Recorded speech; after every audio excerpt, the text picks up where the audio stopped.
So this is going to be a quick video on my first ever tapestry crochet project, which is this Dalish Elf Heraldry from Dragon Age.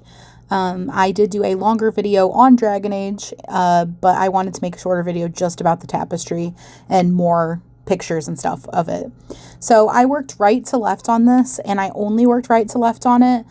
This was my first time doing it, and I just kind of winged it as I went, but I did find a chart to follow as far as like how many single crochets to do for each of them, and I will link that in the description box because I did not create that.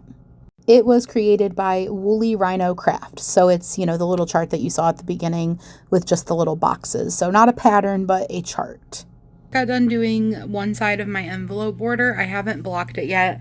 I decided that I wanted to do the envelope border first and then block it.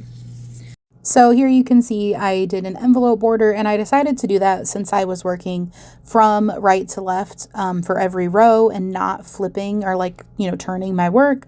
It meant that I had ends on both sides, a lot of ends.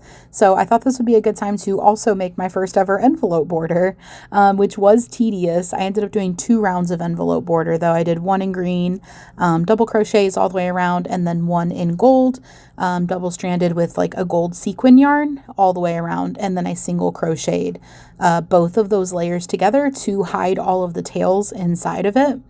I think it worked really well, and it looks really great, but it is tedious. I can't imagine doing this on a whole blanket, like a huge blanket, but for, you know, like a small tapestry project, definitely doable. I wanted to show you what it looks like when you're in the process.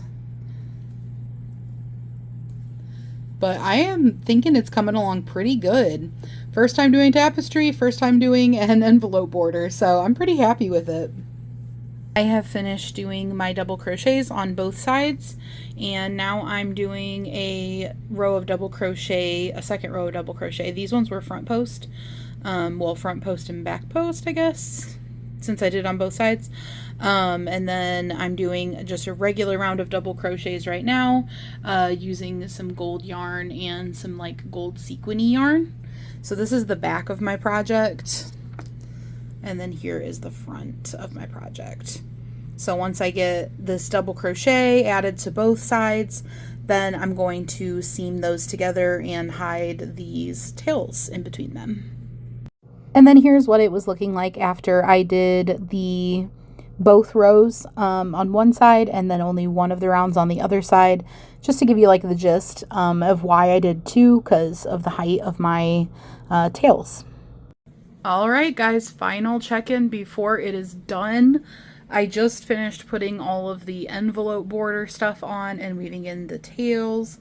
I have not blocked it yet, but you can see it, obviously it's not straight, but it already did block itself quite a bit just by doing the border. This border is thick. Here's what the back looks like.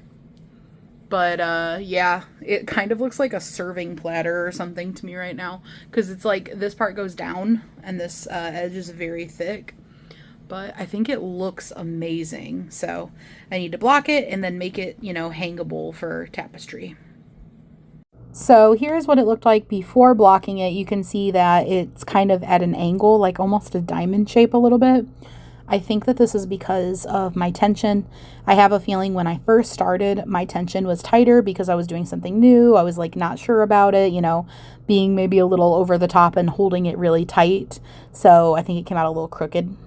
And here's what it came out looking like after blocking. So I blocked it, and then I had my hubby cut a hanger for me so that I could do a single crochet to attach it to the hanger. I used a different colored yarn for that.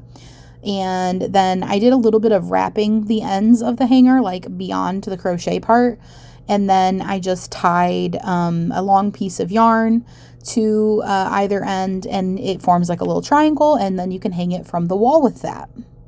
And here's what it looks like on the wall. I don't think I have it hanging quite straight, but you get the idea. This is what it came out like. I honestly think it might have looked better before I blocked it, but I think it came out really good, and I'm happy with it for my first time.